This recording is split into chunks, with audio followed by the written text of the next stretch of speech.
Hola, ¿cómo les va? Bueno, vamos a intentar hacer un video cortito, pero que sirva de explicación y de introducción a este nuevo material que le subimos en la clase, que es mucho más teórico. No tiene tanto que ver con la didáctica, pero sí intentamos a través de este material que ustedes puedan acceder a una explicación del contexto neoliberal y de por qué se produce ese contexto neoliberal y qué es lo que trae aparejado sus consecuencias hasta la actualidad. Si bien hablamos de neoliberalismo, las familias en el neoliberalismo y demás, ¿de qué hablamos cuando hablamos de neoliberalismo? ¿Qué implica el contexto neoliberal?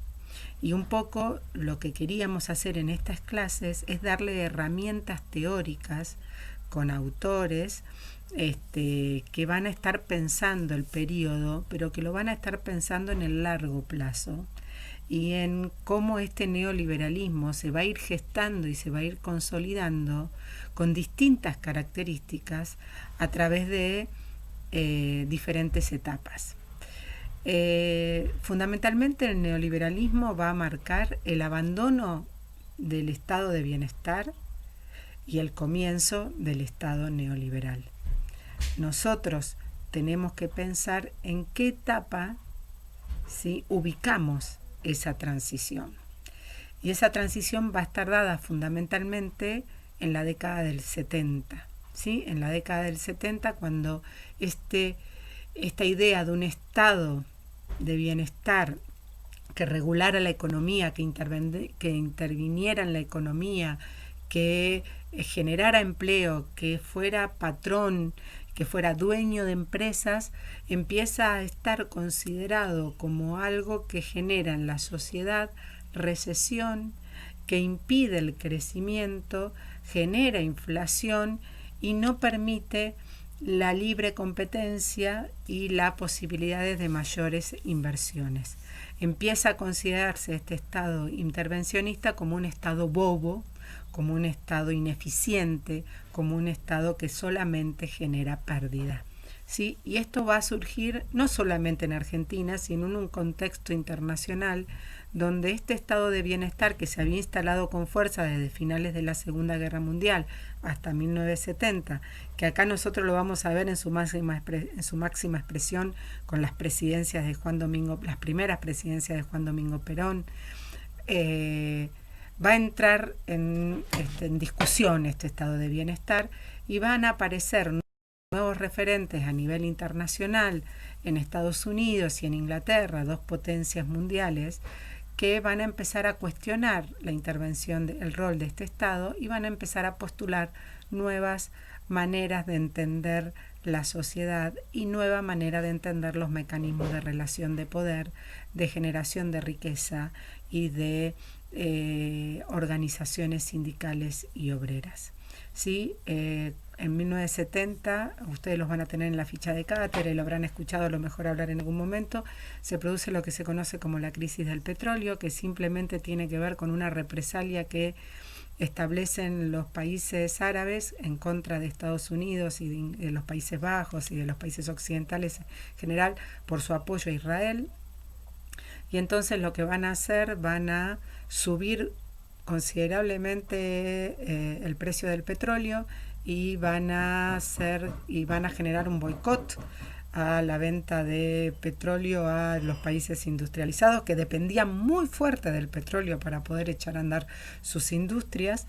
Entonces esto implica que los países industrializados como Estados Unidos, la Europa occidental, van a dejar de contar con el petróleo, van a tener que pagarlo muy caro, por lo que empieza a haber una situación de mucha recesión, de mucho impacto en estas sociedades industrializadas, lo que lo lleva a pensar en otras estrategias para poder salir de este estancamiento, porque se da lo que se conoce como una estanflación, lo que acá vivimos en el periodo de Macri.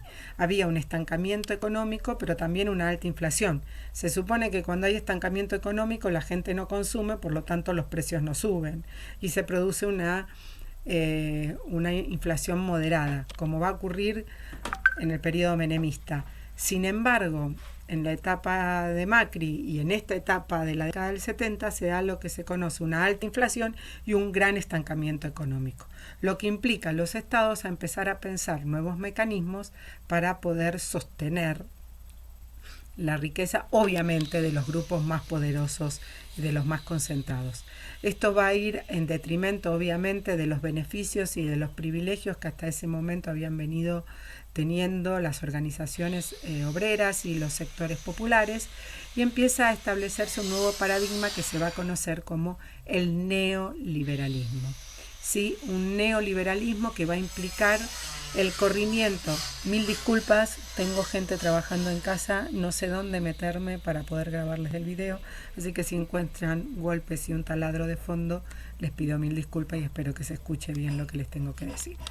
Lo que va a plantear este nuevo sistema es que el Estado debe correrse de ocupar determinados roles, sí, que tienen que ver con regular la economía y con intervenir en la economía, para dejarle paso a los grandes grupos empresarios y a los grandes grupos financieros para que motoricen la economía. El Estado debe correrse, lo que debe garantizar es el control y el disciplinamiento de los sectores obreros para que acepten ese nuevo orden de cosas, pero no debe más garantizar ni la educación, ni los servicios públicos, ni determinados bienes básicos, ni fomentar las infraestructuras como lo venía haciendo hasta ese momento.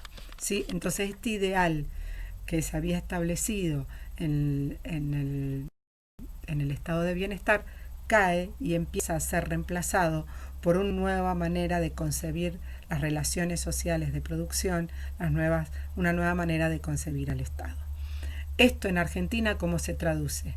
Que cuando Perón logra retornar en 1973 y gana la presidencia por un amplio margen, ¿sí? La sociedad ya estaba muy convulsionada, muy movilizada, con mucha violencia, ¿sí? Y Perón no puede llevar a cabo, ¿sí? Las expectativas que en él se habían depositado para poder generar un nuevo orden de cosas que siguiera favoreciendo a los sectores más vulnerados de la sociedad, y esto sumado a este nuevo panorama internacional que está imponiendo. Recuerden que en 1973, como van a ver en el texto de Brieger, ¿sí? Ya empiezan los golpes de Estado en los países vecinos. El más emblemático va a ser el golpe de Estado contra Salvador Allende en Chile en 1973 y que va a durar hasta 1989 en manos de Pinochet. Digo, hay un clima de época que está marcando que ya las propuestas peronistas no podían llevarse a cabo, sumado a un Perón enfermo, muy debilitado, con una sociedad muy movilizada, muy agresiva, con mucha violencia, lo que va a llevar que esto no se pueda llevar a cabo, sumado a la prematura muerte de Perón en 1974 y su reemplazo por su esposa, María Estela Martínez de Perón, que es muy ineficaz, es muy dominada por los sectores de derecha del peronismo, que van a combatir fuertemente a los sectores más revolucionarios de la sociedad. Se van a empezar a implementar represiones, atentados, ataques a fábricas, ¿sí? De un lado y de otro, grupos paramilitares como la Triple A, que va a estar planteada desde el propio gobierno, ¿sí? Que va a desaparecer y va a empezar a matar a grupos opositores. En este el clima de violencia, en 1974 muere Perón, asume María Estela de Martínez de Perón, que no gobierna para nada y está totalmente dominada por los sectores de derecha del peronismo, y los militares que desde hace del 55, del derrocamiento de Perón, que están ahí al acecho, con golpes de estados cada vez más violentos, que van a producir que en este clima de violencia, con un nuevo contexto internacional, con crisis económicas muy fuertes, con alta inflación, con reclamos salariales que no son correspondidos, hace todo un combo para que los militares produzcan el golpe de Estado de 1976, que es lo que se conoce como la dictadura cívico-militar, y que es una de las más crueles y de las más terribles y de las más sangrientas que hayamos conocido en nuestra historia, ¿sí? Y ahí es donde tenemos que marcar el inicio, ¿sí?, de la etapa neoliberal en Argentina. ¿Por qué? Porque fue necesario un golpe de Estado para que la sociedad argentina, a través de la represión y del terrorismo de Estado, pueda ser disciplinada violentamente, descabezada a los grupos combativos, los grupos sindicales más combativos y estudiantiles más combativos a través de la desaparición forzada de personas, para que esta nueva manera de concebir la sociedad, basada en la especulación financiera y no en la producción concreta de bienes y servicios, y con un Estado que se corra y que sea garante, ¿sí?, que sea garante del beneficio y del privilegio de las grandes empresas y de la acumulación de la riqueza en pocas manos, y que ésta no se distribuya entre los sectores más vulnerados de la sociedad, va a ser necesario en esta primera etapa los golpes de Estado para disciplinar, acallar, violentar, desaparecer a grandes sectores de la sociedad, para que el miedo penetre con fuerza y no sea combatido este nuevo orden de cosas. Y ustedes van a leer a Basualdo que su principal hipótesis va a ser cómo logra la sociedad aceptar un sistema que no le es favorable. ¿Cómo logra la sociedad aceptar, ¿sí?, una acumulación, un modelo de acumulación que evidentemente no le es favorable? Y él va a decir que para esto van a ser necesarios algunas cuestiones fundamentales para que la sociedad, ¿sí?, lo acepte. En un primer momento va a ser la dictadura militar, la violencia, la represión, la desaparición de personas, ¿sí? En un segundo momento van a ser los grandes estallidos inflacionarios, donde el poder adquisitivo de la sociedad pierde tanto valor, que el temor a que eso se repita lleva a que la gente acepte modelos en que, con tal de que la inflación no se dispare, sea aceptado distintos mecanismos que a la larga le van a ser desfavorables. Un tercer motivo es que la gente pierde trabajo, el desempleo, ¿sí? Eso hace que acepte trabajos mal pagos, en condiciones que no son las correctas. ¿Por qué? Porque no hay trabajos. Cualquier parecido con la realidad, fíjense, si no es factible de ser entendido como algo que se lleva a cabo. Y en cuarto lugar, es que los partidos políticos y la clase política empieza a perder credibilidad como intermediaria entre la gente y el gobierno, ¿sí? ¿Por qué? Porque empieza a tallar fuertemente este discurso que escuchamos tanto hoy en día, la corrupción de los políticos, que se bajen los sueldos, que ganan mucho y que no piensan en la gente o en el pueblo o en los sectores más humildes. Digo, estos cuatro factores, represión y violencia, golpes inflacionarios, pérdida de empleo y corrupción de la clase política, son factores que, según Basualdo, van a llevar a que la gente desde 1976 hasta el macrismo, ¿sí?, vaya aceptando modelos de acumulación que, como el neoliberal, no les son favorables para su propio beneficio y desarrollo, ¿sí? Esto obviamente, dice Basualdo, no se va a dar de un momento para otro, sino que ustedes van a ver en la ficha de cátedra, que nosotros le hicimos un resumen nomás. Él dice va a haber como 3 etapas. La primera etapa es la de 1976 a 1983, que es la dictadura propiamente dicha, con todo lo que trajo aparejado, desde la violencia estatal hasta la violencia económica que se impuso. Una segunda etapa va a estar en el advenimiento de la democracia con Raúl Alfonsín entre 1983 y 1989, que es una democracia que va a tratar de regresar, de volver a algunos viejos valores del estado de bienestar, pero ya estos grupos de poder van a estar tan instalados que le va a ser muy difícil ahí dice, ustedes van a ver en la ficha de cátedra, que es una democracia muy condicionada, es una democracia muy, desde los militares que están ahí al acecho y tal miedo a que vuelva a repetirse lo de la dictadura anterior, y desde los poderes fácticos y económicos que ya lograron sus cometidos con la dictadura militar y están marcando fuertemente la cancha para que esto no vuelva a ocurrir, y sobre todo con el golpe de la hiperinflación de Raúl Alfonsín. La mayoría de ustedes debe tener entre 20 y 30 años, no lo deben recordar, pero en 1989, en 1990 se ocurre esto de que los precios aumentaban a la mañana, a la tarde, porque el dólar subía. Lo que pasó en el macrismo, con un poquito más de lentitud, aunque fueran en 2 o 3 años, en la hiperinflación del 89 pasaba en el día, hasta un 500, un 600% que aumentaban las cosas, o empezaron a haber saqueos de supermercados. Bueno, una situación de mucho caos social y de mucha desvalorización del poder adquisitivo.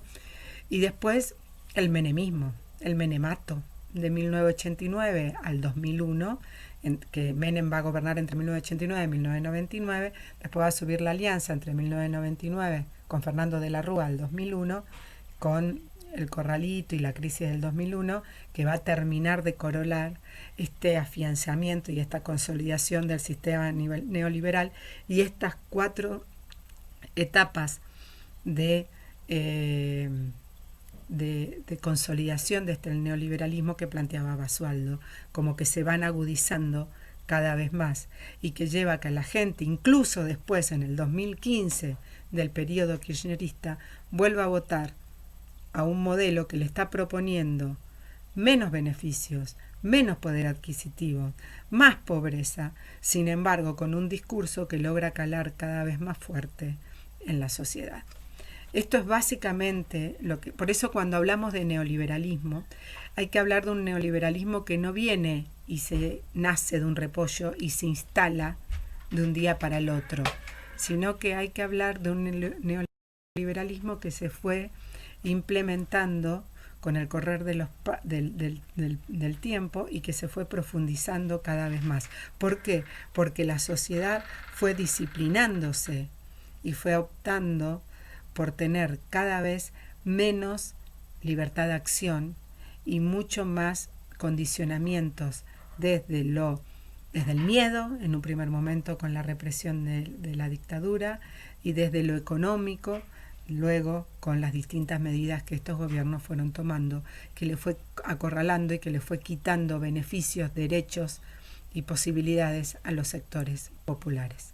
Ustedes ahí en la ficha de cátedra tiene lo que cada etapa fue, lo que fue marcando. No las quiero abrumar con muchos datos y no quiero hacer muy largo este videíto. Lo que sí nos interesa fuertemente es que a ustedes les quede claro que cuando hablamos de neoliberalismo, este neoliberalismo se va gestando a lo largo de varios años y no siempre fue igual. Empieza con una dictadura militar que lo impone violentamente a través de la represión y la desaparición de aquellos cuadros que estaban pugnando en la sociedad por un sistema más justo, más democrático y más distribucionista entre los sectores populares, ¿sí? Esta dictadura logra en un primer momento ese cometido, aunque no todo, pero sí allana el camino para que los grandes grupos empresarios sí logren instalarse en el país y consolidarse con un modelo de acumulación más basado en la especulación financiera y en la ganancia financiera que en la producción de bienes, en el desarrollo industrial propiamente dicho, ¿sí? Que hace que cuando cae la dictadura militar, ¿sí?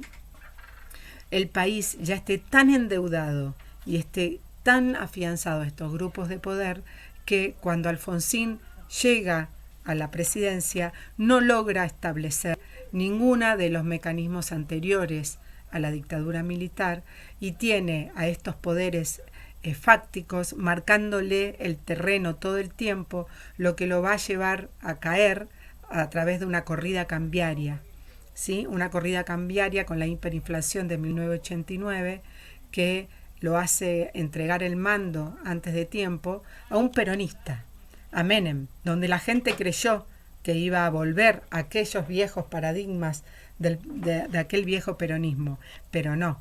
Menem era el elegido por esos grupos empresarios para que les asegure que le iba a culminar la tarea que los militares no habían podido, ¿sí? Lo triste es que los militares imponen el neoliberalismo por la fuerza, por una dictadura, por un gobierno no elegido democráticamente.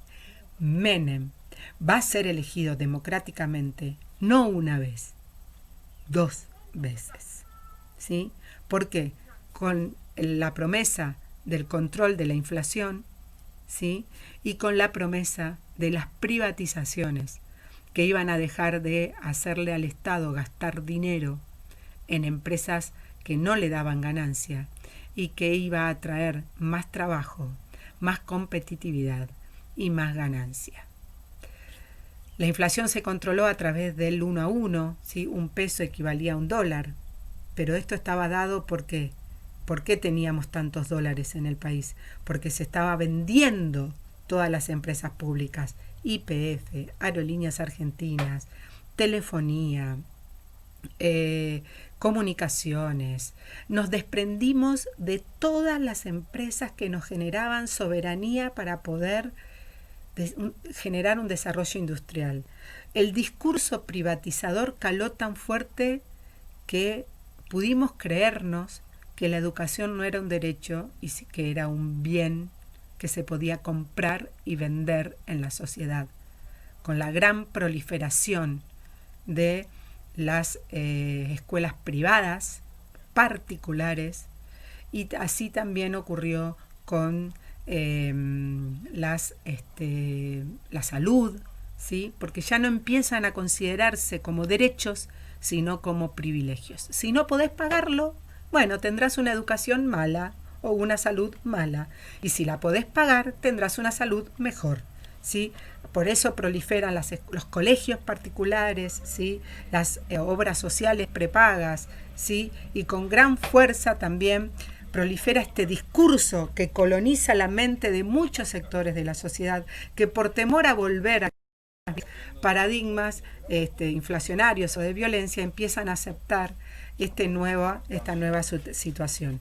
En ese sentido, entonces, vemos cómo se empieza a instalar con fuerza un discurso neoliberal que impregna todas las capas de la sociedad, que si bien no lo favorece, ¿sí? El miedo, el temor y las posibilidades de no poder sobrevivir en este nuevo contexto lleva a que la gente, cada vez más, el pueblo, los sectores más vulnerados por este nuevo sistema, acepten un modelo de acumulación que no los favorece, ¿sí?